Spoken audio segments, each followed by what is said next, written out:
Good afternoon, Jerry. I'd like to welcome you to the Oneida Interviewing Project.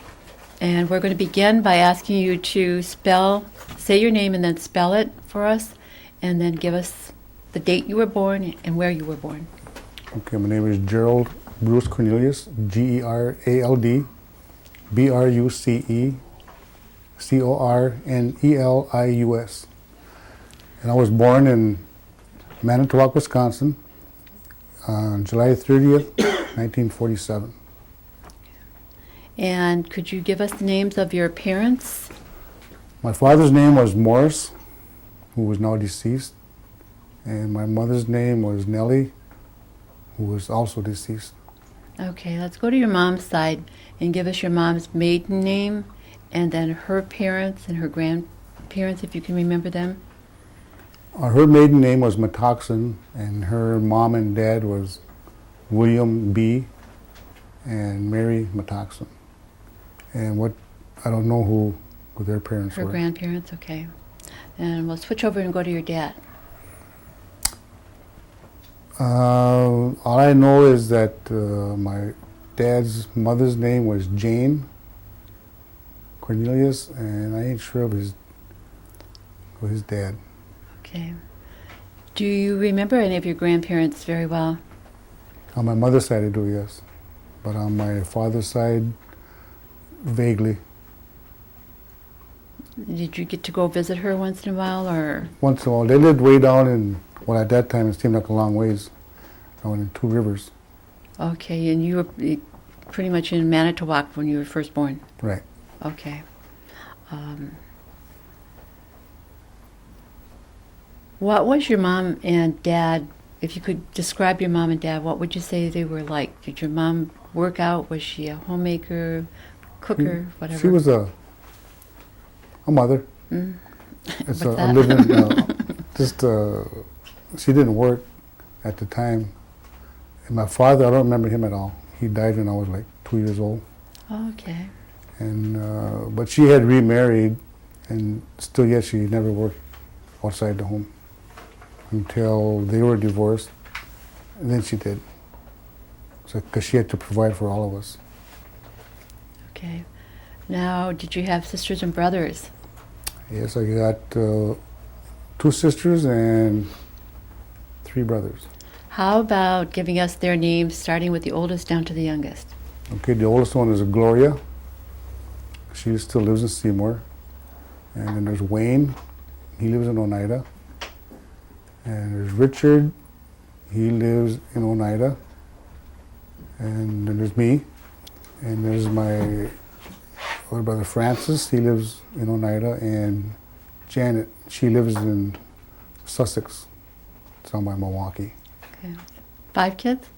6. 6, including you. Okay. And when you were growing up, did you grow up around here then, or was it in Manitowoc? Around here. Manitowoc. Is that where you went to school as well? Up here. Oh, up here. Right. Okay. From Manitowoc, when did you come back? I don't remember Manitowoc at all. Okay. But I remember always being up here. Okay. So then you went to school around this area. Right. What schools did you go to? Oh my goodness, got a bunch of them. First year was at Elm Hill, up on E and J. And second grade I went to Neilsville. Third and fourth grade I was back at Elm Hill. Fifth grade I was in Chicago Corners. Sixth and seventh I was in Seymour Elementary. 8th grade I was at Crystal Springs, which is part of Seymour. And then first 2 years of high school I was in Freedom, and the second 2 I was in Seymour. Wow, you just traveled around. Now you're the second person today that we've interviewed that said Neilsville. Where is that located? In Neilsville. Is that That's, close by west. Chicago Corners? No, it's way out west. Clark County, isn't it? I believe Where it is is. it? Okay. Were there other Oneidas when you were going to school there? Yeah, all my brothers and sisters were there. Well, Not yeah. all of them. I was the youngest at the time. Yeah, I was wondering if the other person that said they were Neelsville, if they were going there when your family was. Don't know. Do you recall Okay. who it was, or I can't just say? Okay. When we're done, I can look through it. Did your mom and dad speak Oneida? I don't know if my dad did or not, but my mom's, she could understand it, but she didn't speak it. Okay. And your grandma on your mom's side then, do you know if she spoke it? They spoke fluently, both of them. Do you know if where your grandma or your grandparents on your mom's side, you seem to be knowing more about them, where they worked, or if they went to the boarding schools, or what you know about them? But them growing up, I don't know Okay. anything about them. Okay, how about your mom? She said she'd stay-at-home mom, basically. Do you know where she went to school, or she was off to the boarding school, or? I don't even know. I don't know, okay. You know if your family was involved with any of the tribal politics or the tribal government around the area? My family? Not that I'm aware of. Okay. Well, I'm on the appeals commission of that, but that's part of the tribal Yeah. government. Well, what we're trying to do is figure out, where the family is in terms of the tribal government, and if they ever talked about the 52-cent check that used to come periodically, Yeah, and the land claims. I think my mom had a couple of those laying around. Those big checks. Okay. What about the land claims? Did they talk about that at all? No. Nothing?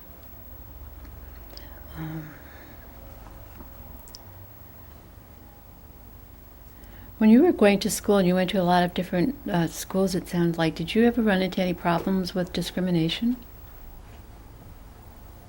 Not until I reached, I'm going to say high school, Which high school? both of them. Okay. Were you involved with the athletics in the school, or? At one time I was in track and field. That was it.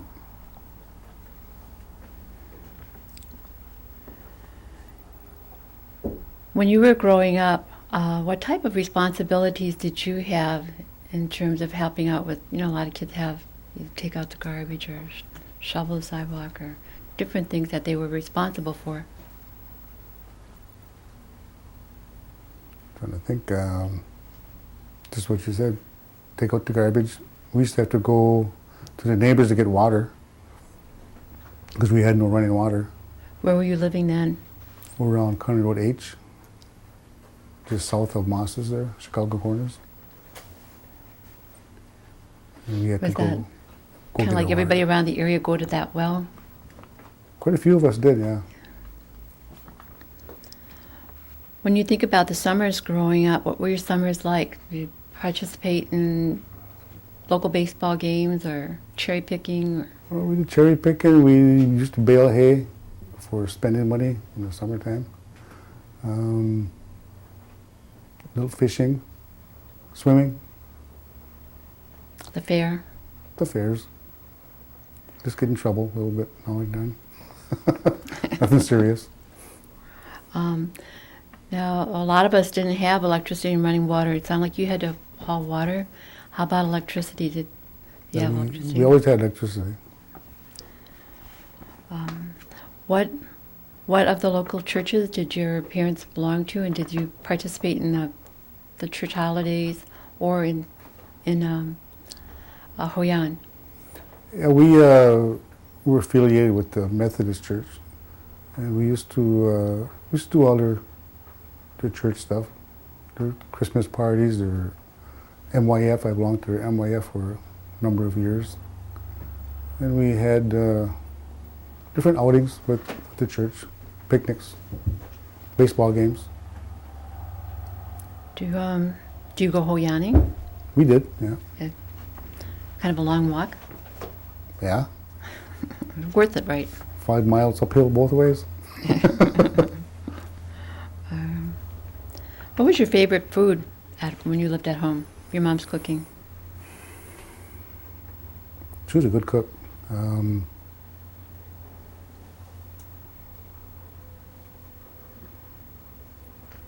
know, she always made cakes. I was That a cake. big fan of her cakes.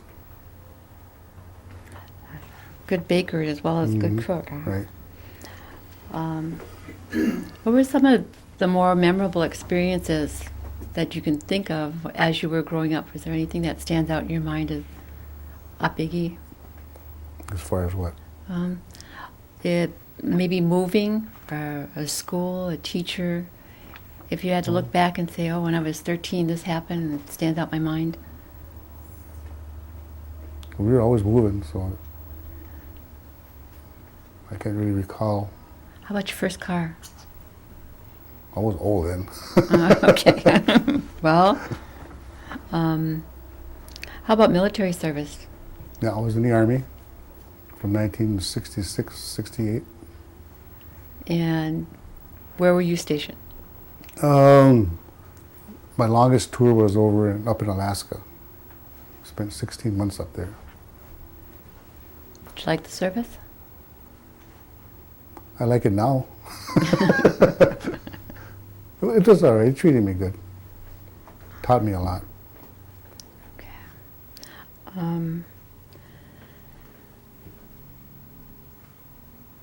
After high school, and sounds like you went to the service.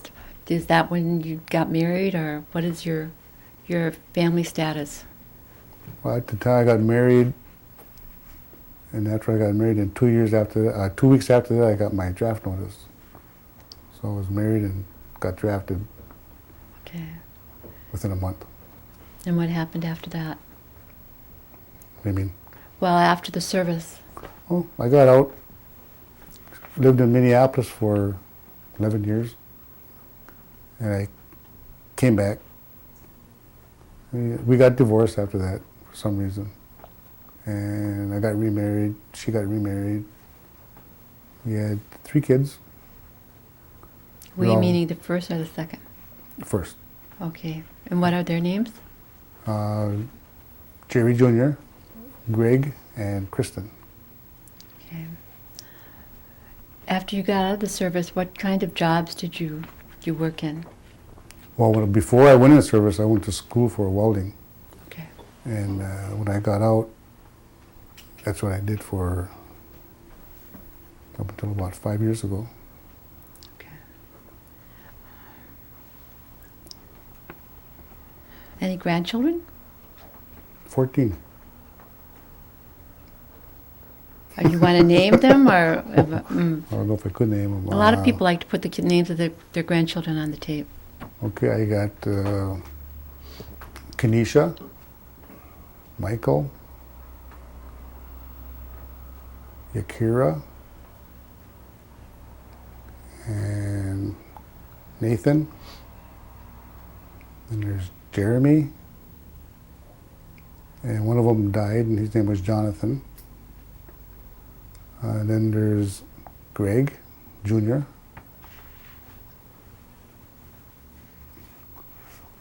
We put me on the spot here. Yeah, put you in a spot. We might have to edit that out. Greg, Kiana, Avery, and Drew. Then there's Bobby Joe, Haley, and Ian. That's 14. That's 14. Yeah. Pretty sure. Think really hard. Pretty sure that's it. Okay.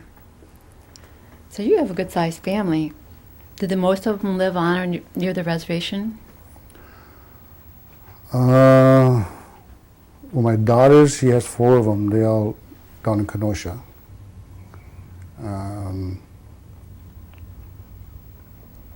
My son Jerry's, his is up here. Greg's are all up here.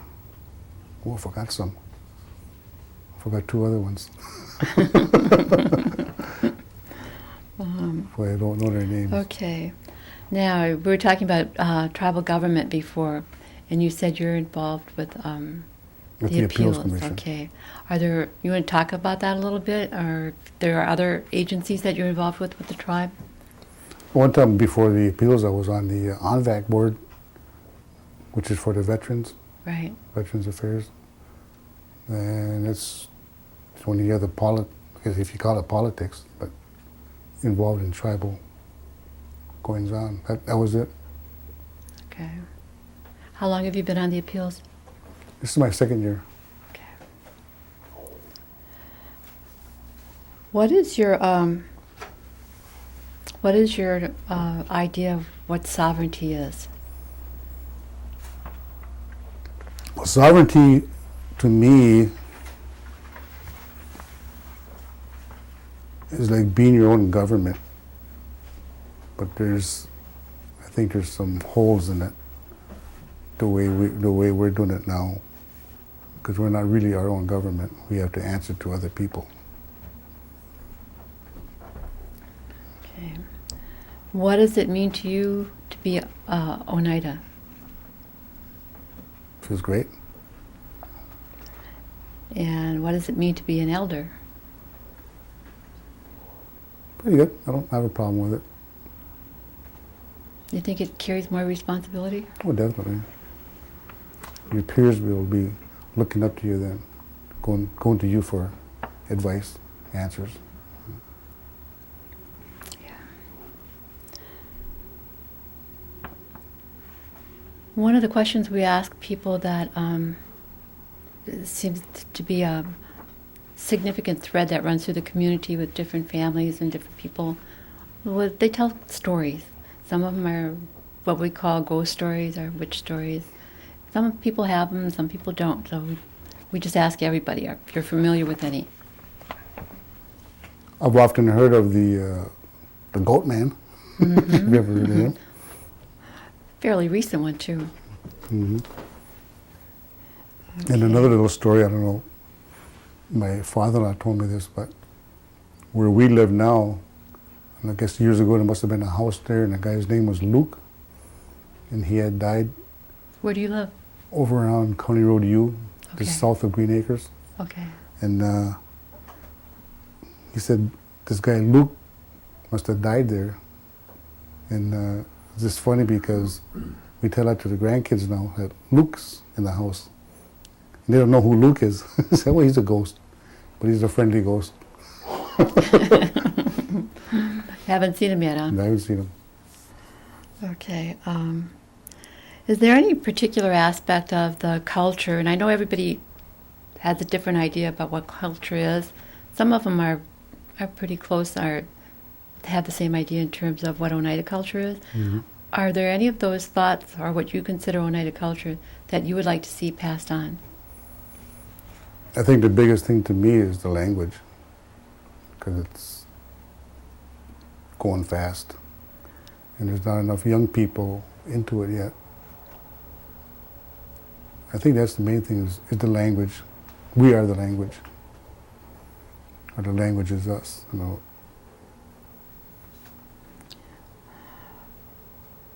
When someone looks at your video, or your children, your grandchildren, what's the message that you would like to lead them for the future?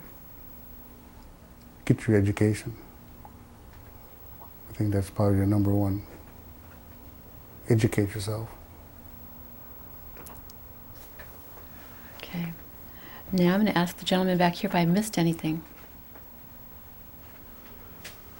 What did you do in the service? What rank did you finish at? I was an E4, and I was in the Signal Corps. I was a radio teletype operator. Where were you stationed again? Fairbanks, Alaska. Fairbanks, Alaska. Okay. Have you been back to Fairbanks since? No, only in my mind. That's